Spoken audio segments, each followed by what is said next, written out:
మాట్లాడుతూ ఉన్నాడు. ఎలా మాట్లాడతాడన్నా దేవుడు అంటే వాక్యము ద్వారా మాట్లాడతాడు, స్వప్నం ద్వారా దేవుడు మాట్లాడతాడు, అనగా కళ ద్వారా, దర్శనము ద్వారా మాట్లాడతాడు దేవుడు, ఆత్మ ద్వారా మాట్లాడతాడు. 4 విషయాలు మీకు చెప్పి నేను త్వరగా నా మాటలు ముగించేస్తాను. ఆలోచించండి, నా మాటలు వినండి. ఇప్పటికి ఇంకా లైవ్ స్టార్ట్ అయింది, ఎవరు మాట్లాడొద్దు, నా మాట వినండి. దేవునికి మహిమ కలుగును గాక. 4 విషయాలు మీతో నేను పంచుకోబోతా ఉన్నాను. మీరందరూ కూడా శ్రద్ధగా నేర్చుకుందాం. దేవుడు ప్రతి ఒక్కరితో మాట్లాడటానికి ఇష్టపడతా ఉన్నాడు, కానీ మనమే సమీపస్తులుగా లేము.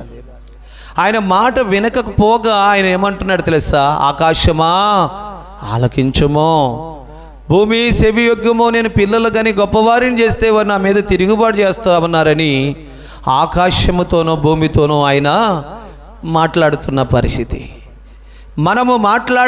మనం వినకపోతే, ఆయన మాట మనం శ్రద్ధగా వినట్లేదు కనుక ఆయన ఆకాశముతో భూమితో మాట్లాడాల్సిన పరిస్థితి వస్తూ ఉన్నది ప్రేమన దేవుని సంగమా. కాబట్టి దేవుడు ప్రతి ఒక్కరితో మాట్లాడటానికి ఇష్టపడతా ఉన్నాడు, సిద్ధపడతా ఉన్నాడు. వాక్యము మనము వింటున్నప్పుడు దేవుడు నీతో మాట్లాడుతున్నాడు. ప్రార్థనను చేస్తున్నప్పుడు నువ్వు ఆయనతో మాట్లాడుతున్నావు. హల్లెలూయా. గట్టిగా ఎన్ని రోజులైంది ఆయనతో మీరు మాట్లాడక, ఆయన మీతో మాట్లాడక? చెప్పండి, నేను అడుగుతున్న ప్రశ్న. ఎన్ని రోజులవుతుంది ఆయన మీతో మాట్లాడక, లేదా మీరు ఆయనతో మాట్లాడక అన్నాను. అంటే ఆయనతో మీరు మాట్లాడలేదు అంటే ప్రార్థన చేయలేదని అర్థం.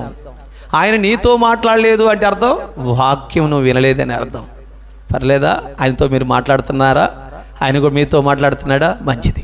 ఇప్పుడు ఇంకొక ప్రశ్న వేస్తూ ఉన్నాను. దర్శనం ద్వారా కానీ, స్వప్నం ద్వారా కానీ, ఆత్మ ద్వారా కానీ నాతో మాట్లాడాలి అన్నవారు చేతులు ఎత్తండి.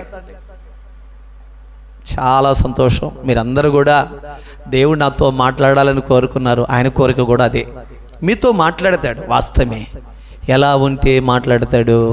అది ఇప్పుడు ప్రశ్న. దేవుడు ప్రతి ఒక్కరి దగ్గరకు వస్తూ ఉన్నాడు. ప్రతి ఒక్కరి హృదయమును తలుపు తడుతూ ఉన్నాడు. తలుపు తీస్తే లోపలికి వస్తాను, నా స్వరం విని తలుపు తీస్తే లోపలికి వస్తానని ప్రతి ఒక్కరిని పిలుస్తూ ఉన్నాడు. ప్రతి ఒక్కరితో మాట్లాడాలని ఆశపడతా ఉన్నాడు ఆయన. దేవుడు మనతో మాట్లాడితే జరిగేది, జరగబోయేది, వచ్చే నష్టమో, అపాయమో, తప్పించుకునే ఉపాయమో దేవుడు మనకు చెప్తాడర్రా. ఆయన పిలుపు కొరకు, ఆయన మాట కొరకు, ఆయన స్వరం వినుట కొరకు, ఆయన చూడుట కొరకు మనం ఎదురు చూడాలి. హృదయ శుద్ధి గలవారు ధన్యులు. ఎవరిని చూస్తారంట? దేవుణ్ణి చూచెదరు. అదే హృదయ శుద్ధి గలవారు ధన్యులు, ఆయన మాట కూడా వింటారు. హల్లెలూయా. గట్టిగా మనము చక్కగా నడవాలి, చక్కగా ఉండాలి. అందుకే ఈరోజు నా అంశం వినరకు, నువ్వు చక్కగా నిలువుమో నీతో నేను మాట్లాడేదును అంటున్నాడు. ఎవరితో అన్నాడు ఆ మాట? చూద్దాం రండి. హెచ్కేలు గ్రంథము 2వ అధ్యాయము 1వ వచనాన్ని చదువుతున్నాను. నరపుత్రుడా, నీవు చక్కగా నిలవబడము, నేను నీతో మాట్లాడవలనని అంటున్నాడంట. నేను మాట్లాడాలని ఉన్నాను. ఎవరంటున్నారు ఈ మాట? పరిశుద్ధాత్మ దేవుడు, సృష్టికర్త అయిన దేవుడు అంటున్నాడు, నరపుత్రుడా నీవు చక్కగా నిలుము, నీతో నేను మాట్లాడాలని. నిజంగా ఆయన ఆశపడుతున్నాడంట మనతో మాట్లాడాలని. మనం గొప్ప గొప్ప వారితో మాట్లాడితే ఎంత సంతోషపడతామండి. గొప్ప గొప్ప వారితో సెల్ఫీ దిగడానికి ఎంత ఇష్టపడతామండి. గొప్ప గొప్ప వారు పరిచయం అయితే ఎంత ఆనందపడతామండి. పలానా ఆయన నాకు తెలుసండి, ఆయనతో నేను ఎంత చెప్తే అంతేనండి, నేను మాట్లాడితే ఆయన మాట్లాడతాడండి, ఫోన్ చేస్తే కలుస్తుందని. ఈ రోజున సృష్టికర్త అయిన దేవుడే నీతో మాట్లాడాలని ఆశపడతా ఉన్నాడు. ఎన్నిసార్లు పెడచెవిన పెట్టావో, ఎన్నిసార్లు ఆయన స్వరమును వినకుండా పక్కన పెట్టావో, ఎన్నిసార్లు ఆయన నీతో మాట్లాడని ప్రయత్నం చేసినా వినకుండా పెడచెవిని పెట్టావో నాకు తెలియదు, కానీ ఈరోజు మాత్రం సరి చేసుకుందువుగాక. ఆమెన్. నరపుత్రుడా నీవు చక్కగా నిలువుమో అన్నాడు. దేవుడు మనతో మాట్లాడాలన్న దర్శనం ద్వారా, స్వప్నం ద్వారా, ఆత్మ ద్వారా, వాక్యం ద్వారా దేవుడు మనతో మాట్లాడాలి అంటే ఖచ్చితంగా మనము చక్కగా నిలబడాలి. చక్కగా నిలువమంటే నీ ఆలోచన చక్కగా, నీ తలంపులు చక్కగా, నీ ప్రవర్తన చక్కగా, నీ మాటలు చక్కగా, నీ మాటలు కూడా చక్కగా రావాలి. చక్కగా అంటే పదం అది, టోటల్గా నీ ప్రవర్తన దేవుని వాక్యానికి సరిగా ఉండాలని. చక్కగా నిలబడము అంటే అర్థం. కుడికైనను ఎడమకైనను తొలగిపోవద్దు. చూడండి, కుడికైనను ఎడమకైనను తొలగిపోవద్దు. నువ్వు చక్కగా నిలువము. నీతో నేను మాట్లాడాలనుకుంటున్నాను. దేవుడు మనతో మాట్లాడాలనుకుంటున్నాడు అంటే అర్థం ఏంటి? సమీపంగా ఉన్నాడనా, దూరంగా ఉన్నాడనా? సమీపంగా ఉన్నాడని అర్థం. జాగ్రత్తగా ఆలోచించండి ప్రియమైన బిడ్డలారా. దేవుడు, పరిశుద్ధాత్మ దేవుడు తెలియజేస్తా ఉన్నాడు. అయితే మనం చక్కగా ఉండాలి అంటే, చక్కగా నిలవాలి అంటే, దేవుని స్వరము మనం వినాలి అంటే ఖచ్చితంగా వాక్యానుసారంగా మనము నడుచుకుంటేనే దేవుని ఎదుట మనం ఎలా ఉండబోతున్నామో ఒక విషయాన్ని మీకు తెలియజేస్తాను. మోషే తర్వాత యెహోషువను నాయకుడిగా దేవుడు ఎన్నుకున్నాడు. ఆయనతో అంటాడు, నా కుమారుడా, నీవు చక్కగా నిలువుము. నీ బ్రతుకు దినములన్నిట ఏ మనుష్యుడు నీ మీద నిలబడకుండా, నీ ఎదురు నిలబడకుండా చేస్తాను అన్నాడు. అసలు ఎంత మంచి మాట. మనం దేవుని ఎదుట నిలబడితే, దేవుని ఎదుట చక్కగా నిలబడితే ఏ మనుష్యుడు నీ ఎదురు విరోధంగా నిలబడలేడు. కొట్టుగడిగా చోపాట్లో నీకు శత్రువుగా నిలబడలేడు.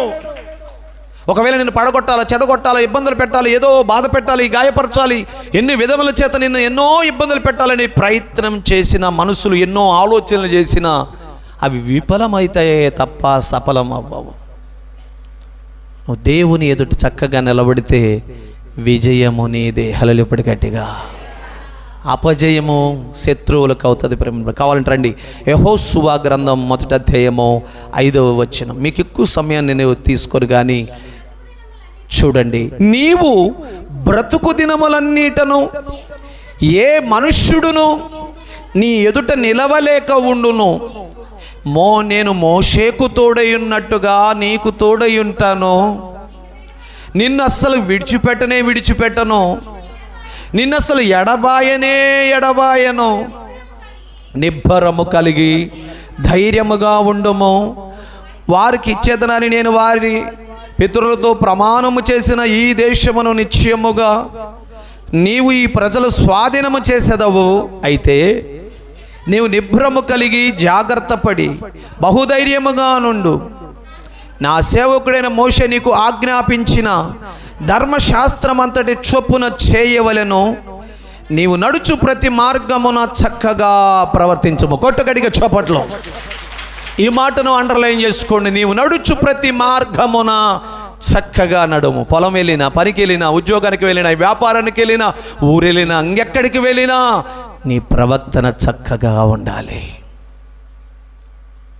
ఎక్కడున్నా దేవుని మందిరములో మాత్రమే కాదు, విశ్వాసులతో ఉన్నప్పుడే కాదు, సేవకులతో కలిసి ఉన్నప్పుడే కాదు, నువ్వెక్కడున్నా నీ ప్రవర్తన చక్కగా ఉండాలి అని ఎవరంటున్నారు తెలుసా? సృష్టికర్త అయిన దేవుడు అంటున్నాడు. ఎవరితో అంటున్నాడు? యెహోషువతో అంటున్నాడు. ఏమంటున్నాడో తెలుసా? నీవు చక్కగా ప్రవర్తించినట్లు. చదవండి ఇంకా చక్కగా ఏమంటున్నాడు? చదవమ్మా. నీవు చక్కగా ప్రవర్తించున్నట్లు దాని నుండి కుడికైనను ఎడమకైనను తొలగిపోకూడదు. ఈ ధర్మశాస్త్రమును నీవు బోధింపక తప్పిపోకూడదు. దానిలో వ్రాయబడిన మాటలన్నిటి ప్రకారము చేయుటకు నీవు జాగ్రత్త పడినట్లు దీవారాత్రులు ధ్యానించి దానిని ధ్యానించిన ఎడల నీ మార్గము వర్ధిల్లింప చేసుకొని చక్కగా, చూడండి, చక్కగా ప్రవర్తిస్తావు. గడిగడిగా చప్పట్లో. ఇక్కడ 3 విషయాలు మనకు కనపడుతున్నాయి. ఒకటి, నీవు నిబ్బరము కలిగి ధైర్యముగా ఉండము. మోషేకు తోడైనట్టుగా తోడై ఉంటాను. మోషేను విడిచిపెట్టలేదు, నిన్ను కూడా విడిచిపెట్టను అంటున్నాడు. నీవు నా ఎదుట చక్కగా ప్రవర్తిస్తేనే నీ బ్రతుకు దినములన్నిట ఏ మనుష్యుడు నీకు విరోధంగా నిలబడలేడు. హల్లిపడి గట్టిగా. మరి నువ్వు చక్కగా ప్రవర్తించాలి. కుడికైనను ఎడమకైనను తొలగిపోకుండా ఉండాలంటే దీవారాత్రులు ఏం చేయాలట? వాక్యమును ధ్యానించాలి. హల్లిపడి గట్టిగా. ఇప్పుడు మిమ్మల్ని ప్రశ్న అడుగుతా ఉన్నాను. ఎంతమంది వాక్యం చదువుతూ ఉన్నారు? చేతులెత్తండి. రోజు ఒక్క పేపర్ అయినా నేను చదువుతానన్న, కనీసం ఒక్క అధ్యాయమైనా చదువుతానన్న వారు మీకు ఆ అలవాటు లేదన్నమాట. మంచి అలవాట్లు ఎందుకు వస్తాయిలేండి. కొంతమంది చదువు లేని వాళ్ళు ఉన్నారు, మిమ్మల్ని అంటలేదు, మీరు ఏమో తప్పు కనుక్కోబాకండి. ఎందుకంటే రాదని నాకు కూడా తెలుసుగా, ఎక్కడ చదువుతారు పాపం, మిమ్మల్ని ఏమంటలా. చదువు రాగలిగి కూడా, చదవగలిగి కూడా మీరు విద్య ఉన్న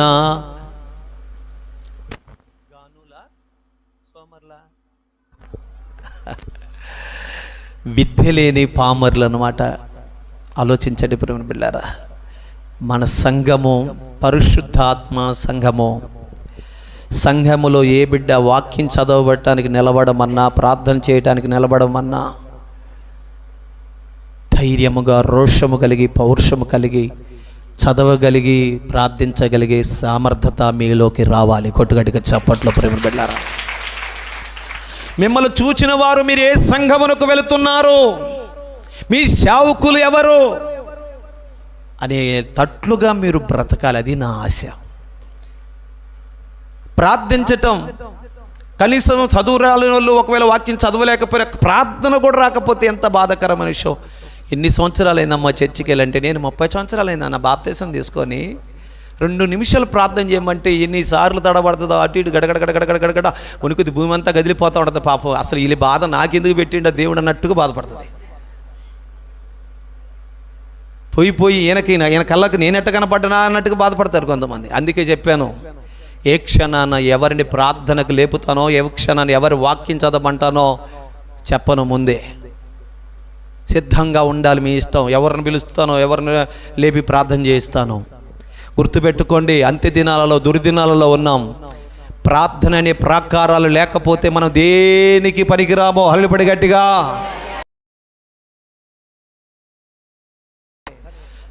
పెట్రోల్ అయిపోతే బైక్ ఆగిపోతుంది, డీజిల్ అయిపోతే కారు ఆగిపోతుంది. ప్రార్థన అనేది జీవితం ప్రార్థన అనే అనుభవం లేకపోతే మన జీవితం కూడా ఆగిపోతుంది, పతనం అయిపోతుంది. అందుకని వాక్యమును చదవమంటున్నాడు. దీవారాత్రులు, దీవ అంటే అర్థం, దీవా అంటే పదము పగలు, రాత్రి అంటే ఆల్రెడీ ఉంది, అందులోనే 2 ఉన్నాయి. దీవారాత్రులు. నీ ఎడమ పక్కన 10,000 మంది పడినా అంటే కుడి పక్కన ఉందనే కదా. ఏమా అంతేనా? కుడి పక్క కూడా ఉందంటే కదా. నీ పక్కన 1000 మంది పడినా నీ కుడి పక్కన 10,000 అన్నాడు. అక్కడ ఎడం పక్కన రాయలేదు కానీ ఎడం చేయ కదండి ఇది, అల్లిపడి గట్టిగా. అలాగనే దీవా రాత్రి అంటే, దీవా అంటే రాత్రి అన్నాడు అంటే ఇంక పగలే కదా, ఇంకేమనుందా? మధ్యాహ్నం ఉంది కదా అని అంటారా? ఓకే ప్రేమను బిడ్డారా. దీవారాత్రులు యెహోవా ధర్మశాస్త్రము ధ్యానించువాడు. ఎందుకు ధ్యానించాలి, ఎందుకు బైబిల్ చదవాలంటే కుడికైనా ఎడమకైనా తొలగిపోకుండా ఉండటానికి, నెంబర్ 1. రెండోది దేవుని ఎదుట చక్కగా ప్రవర్తించడానికి. మూడోది ఈ యొక్క బైబిల్ చదవటం వలన మనము ఒక్కోసారి ప్రయాణాలలో ఎక్కడికన్నా వెళ్ళినప్పుడు, ఒంటరిగా ఉన్నప్పుడు పడిపోకుండా, జారిపోకుండా ఆ వాక్యం మనల్ని ఏ విధంగా నడిపిస్తుందో, ఒక తండ్రి తన బిడ్డ చేయి పట్టుకుని నడిపించినట్లుగా నడిపిస్తుందంట వాక్యం. హల్లెలూయా గట్టిగా. సామెతల గ్రంథం 6వ అధ్యాయము 22వ వచనం. చదువు రాని వారు కూడా ట్రై చేస్తూ ఉన్నారు బైబిల్ చిన్నగా చదవటం. ఎందుకంటే కొన్ని రోజులకి గ్రంథాలు ఉండవు గనక, వాక్యం అనేది మీ హృదయం అనే పలకలో ఉండాలి గనక, ఖచ్చితంగా ఖాళీగా ఉన్నప్పుడు తప్పనిసరిగా వాక్యం చదువుతూ ఉంటే మీకు విషయాలు జరిగేదేదో, జరగబోయేదేదో, మంచేదో, చెడేదో, మేలేదో, కీడేదో, అవసరమేదో, అనవసరమేదో ప్రతిదీ దేవుడు మీకు వాక్యం ద్వారా మాట్లాడతాడు కనుక వారానికి ఒకసారి దేవుడితో మాట్లాడవాకండి, రోజు మాట్లాడటానికి ప్రయత్నం చేయండి. హల్లిపడి గట్టిగా. యేసయ్యా రోజు నాతో మాట్లాడాలన్న వాళ్ళ చేతులు ఎత్తండి. చాలా సంతోషం. యేసయ్య రోజు నీతో మాట్లాడాలంటే ఏం చేయాలి? నువ్వు వాక్యం చదవాలి, అంతే కదమ్మా. యేసయ్య రోజు నేను నీతో మాట్లాడాలి అన్న వాళ్ళ చేతులు ఎత్తండి. యేసయ్య నేను నీతో మాట్లాడాలి రోజు అన్నవారు రోజు ప్రార్థన చేయండి. కొట్టుగడికి చప్పట్లు. అంతే, సింపుల్, పెద్దగా ఏం ఇబ్బంది లేదు. అందుకని ఇక్కడ తెలియజేస్తా ఉన్నాడు. సామెతల గ్రంథం 6వ అధ్యాయం 22వ వచనం చదవండి ఒకసారి. అమ్మా, నీవు త్రోవన వెళ్ళినప్పుడు నేను ఒక్కదాన్ని వెళ్తున్నాను అనుకోబాక, ఎప్పటికీ పొరపాటు పడబాక. చేనికి వెళ్తున్నప్పుడు, పొలం వెళ్తున్నప్పుడు, లేకపోతే ఏదైనా ఉద్యోగానికి వ్యాపారానికి వెళ్తున్నప్పుడు నేను ఒక్కతనే వెళ్తున్నాము అనుకోకాకు. వాక్యమును ధ్యానించే వ్యక్తివైతే దేవుడు నీకు తోడయ్యుండి ఏ విధంగా ఒక చంటి బిడ్డను చెయ్యి పట్టుకుని నడిపిస్తాడో అలాగును నిన్ను నడిపిస్తాడు. చెయ్యి పట్టుకుని తీసుకెళ్ళి మళ్ళీ చేయి పట్టుకుని తీసుకొస్తాడనేది సత్యము. అది సత్యమని నువ్వు నమ్మితే ఈ వాక్యమును ధ్యానిద్దాం. ఇప్పుడు ఏమంటాడు చదువునానా? నీవు త్రోవన వెళ్ళినప్పుడు అది నిన్ను నడిపించును. కొట్టుగడిగే చప్పట్లు, అది నిన్ను నడిపించును, చేయి పట్టుకొని నడిపించును. బైబిల్ చెప్తుంది హోషేయ గ్రంథంలో 11వ అధ్యాయంలో 3వ వచనమో 2వ వచనమో ఉంటుంది. మీరు ఒకసారి చూడండి. ఎఫ్రాయిము నా కుమారుడా, నీకు చేయి పట్టి నడక నేర్పిన వాడను నేను కాదా అంటాడు. కొట్టుగడిగే చప్పట్లో, నీకు చేయి పట్టి నడక నేర్పిన వాడను నేను కాదా? పడిపోకుండా, తొట్టిల్లిపోకుండా, ఎడమకైనా కుడిముకైనా తొలగిపోకుండా, నువ్వు జారిపోకుండా నీ చేయి పట్టి నడక నేర్పిన వాడను నేను కాదా అంటాడు. అందుకే మన ప్రార్థనలో ఎప్పుడైనా మీ భర్త కానీ, మీ భార్య కానీ, మీ పిల్లలు కానీ విషయంలో ఎవరైనా తొట్టిపోతా ఉంటే, పడిపోతా ఉంటే, జారిపోతా ఉంటే నువ్వు చేయాల్సిన ప్రార్థన ఏంటో తెలుసా? అయ్యా, ఎఫ్రాయిము చెయ్యి పట్టి నడక నేర్పావు కదా తండ్రి, అలాగని నా బిడ్డకు చెయ్యి పెట్టి నడక నేర్పు తండ్రి. మేము పట్టుకుంటే వదిలిపెడతామయ్యా, నా చెయ్యి నువ్వు పట్టుకుంటే నేను చచ్చినా వదిలిపెట్టలేనయ్యా. కొట్టుగడిగే చప్పట్లో ప్రేమ బిడ్డారా, అలాగున చేయి పట్టి నడక నేర్పుమని మనం ప్రార్థించాలి. చూడండి, దేవుని వాక్యం ఎంత చక్కగా తెలుస్తుందో చూడండి. మీరు వీటి కొరకు వాక్యం మీద మీరు బేసిక్ ఇవ్వండి, వాక్యం మీద ఆధారపడండి. రోగాలు వస్తూ ఉంటాయి, పోతూ ఉంటాయి, స్వస్థతలు దేవుడు చేస్తూ ఉంటాడు, మళ్ళీ నయమవుతూ ఉంటుంది, మళ్ళీ వస్తూనే ఉంటాయి. కానీ మనము నేను సేవకుడిగా చెప్తున్న మాట ఏంటంటే, వాక్యం మీదే ఎక్కువగా మీరు ఆధారపడండి. వాక్యం మీదనే, దర్శనాల కోసమో వరాల కోసమో వీటి మీద కాదు, ముందు ఎక్కువగా మీరు వాక్యం మీదనే ఆధారపడండి. నా మాట వినండి. రోగాలు వస్తూనే ఉంటాయి, పోతూనే ఉంటాయి, దేవుడు బాగు చేస్తూనే ఉంటాడు. సమస్యలు వస్తూనే ఉంటాయి, కుటుంబంలో వస్తూనే ఉంటాయి, పోయి దయ్యం వస్తూనే పడుతుంది, పోతూనే పడుతుంది, ప్రార్థన చేయగానే తొలగిపోతుంటే మళ్ళీ వస్తూనే పడుతుంది. కానీ వాక్యం మీద ఆధారపడి వాక్యం మీద బేసిక్ అయ్యావా, నీ జీవితం ఎంత బాగుంటుందో తెలుసా? ఈ బైబిల్ పట్టుకొని, ఈ బైబిల్ చదువుతూ, ఈ బైబిల్ మోసుకుంటూ వస్తావంటే రేపు నిన్ను పరలోకాన్ని మోసుకుపోద్ది ఈ వాక్యం. కొట్టుగడిగే చప్పట్లో నీ ఆత్మను నరకమునకు పోకుండా తప్పిస్తుంది జీవగ్రంథములో ఈ జీవగ్రంథమైన వాక్యం. ప్రేమ బిడ్డలారా, అందుకని దేవుడు తెలియజేస్తా ఉన్నాడు. చూడండి, ఆనాడు వాళ్ళు ఏం చేసినారంటే ప్రేమ బిడ్డలారా, మందసమును వారు మోస్తే, మందసము వారు ముందుంటే అపజయం అంటూ రాలేదు ఇశ్రాయేలు ప్రజలకు. వచ్చిందంటారా? మందసములో ఏముంది? వాక్యం ఉంది. వాక్యాన్ని మోసుకుంటూ వెళ్ళారు, వాక్యం వారి ముందు నడిచింది. ఏం జరిగింది చెప్పండి? అపజయం కలిగిందా? ఎక్కడైనా ఆటంకం జరిగిందా? శత్రువులు ఓడిపోయి సిగ్గుపోయి పారిపోయారే తప్ప ఇశ్రాయేలు ప్రజలు తల ఉంచే పరిస్థితి ఏనాడు రాలేదు.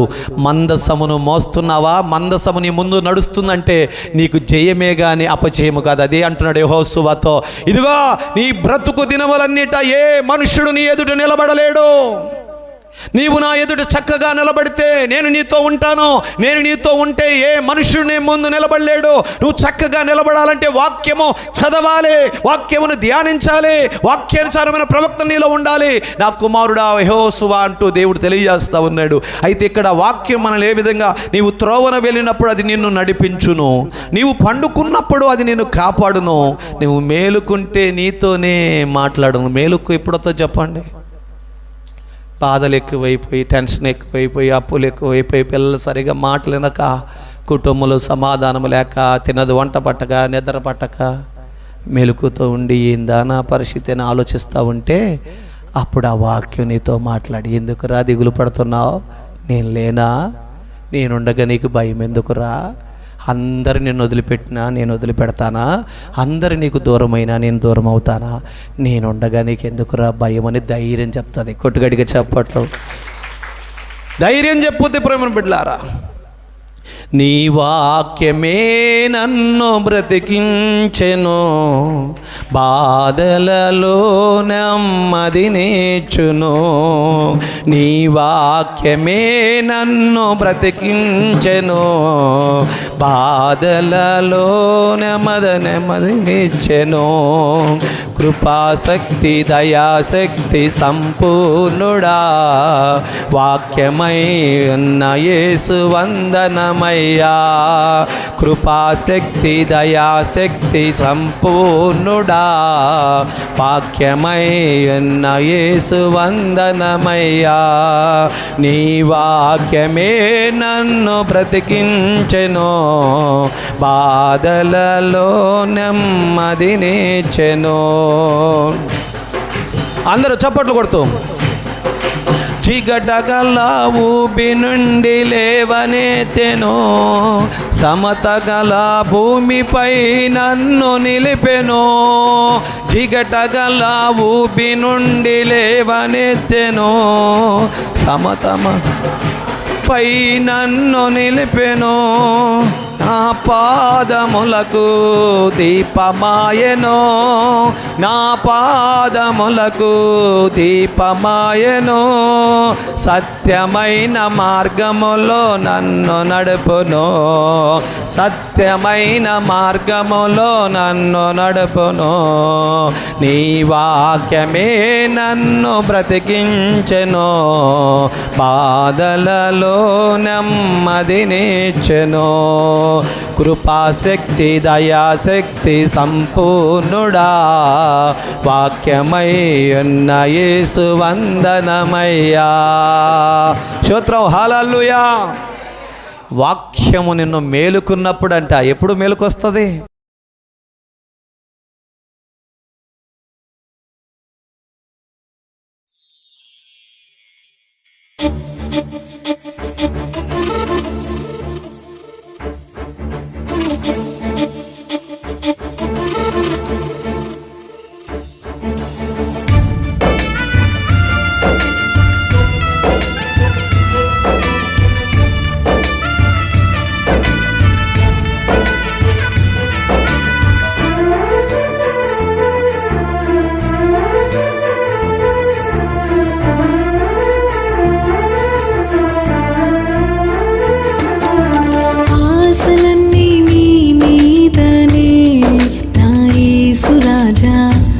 ఆదుకుంటావని, ఆశ్రయదుర్గము నీవేనని, శాలేము రాజా ఆదరిస్తావని. నా సర్వము నీవే, నా సకలము నీవే, నా సంపద నీవే, నా ఆధారము నీవే. ఆశలన్నీ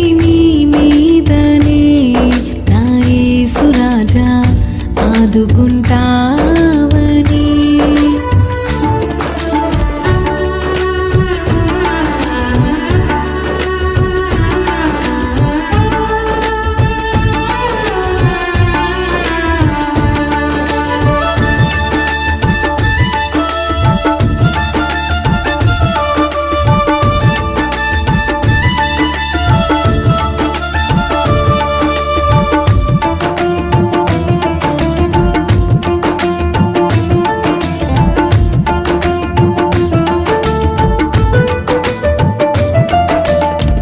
సూటిపోటి మాటలతో కృంగిపోతిని, ఎటు చూచిన ఆదరణ పొందలేకపోతిని.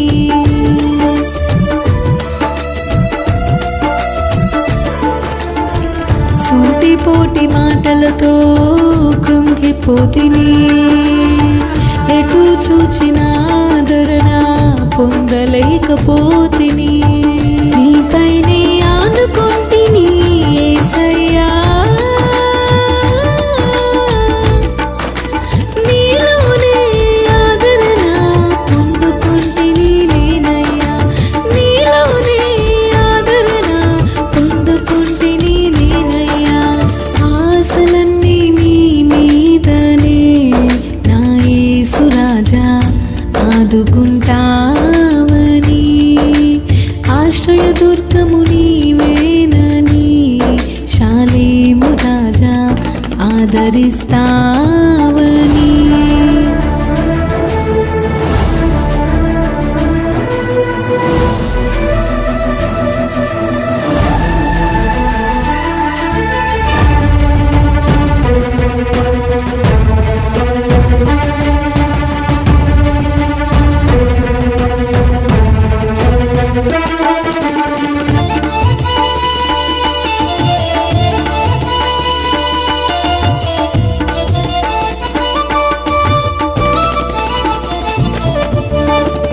ఇరుగు పొరుగు నిందలతో విసిగిపోతిని, ఎటు చూచినా శాంతిని పొందలేకపోతిని.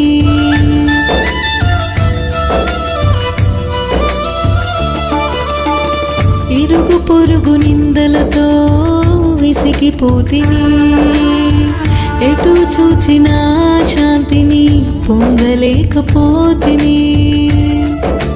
నీపైనే చింతలన్నీ మోపితిని యేసయ్యా,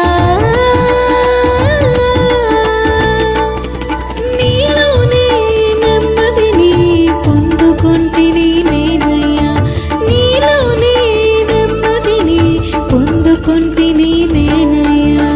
ఆశలన్నీ నీ మీదనే నా యేసు రాజా ఆదుకుంటావని, ఆశ్రయ దుర్గము నీవేనని శాలేము రాజా ఆదరిస్తావని.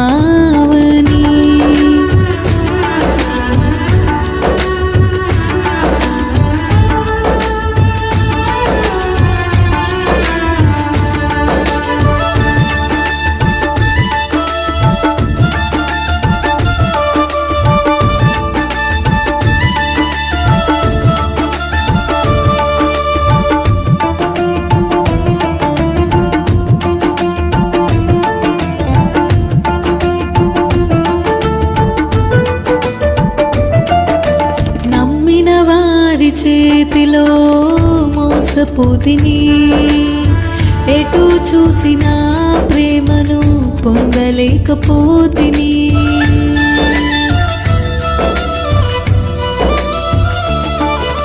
నమ్మిన వారి చేతిలో మోసపోతిని, ఎటు చూసినా ప్రేమను పొందలేకపోతిని. నీ ప్రేమకై వేచి ఉంటిని యేసయ్యా, నీలోనే నిజమైన ప్రేమను పొందుకొంటిని నేనయ్యా, నీలోనే నిజమైన ప్రేమను పొందుకొంటిని నేనయ్యా. ఆశలన్నీ నీ మీదనే నా యేసు రాజా ఆదుకుంటావని,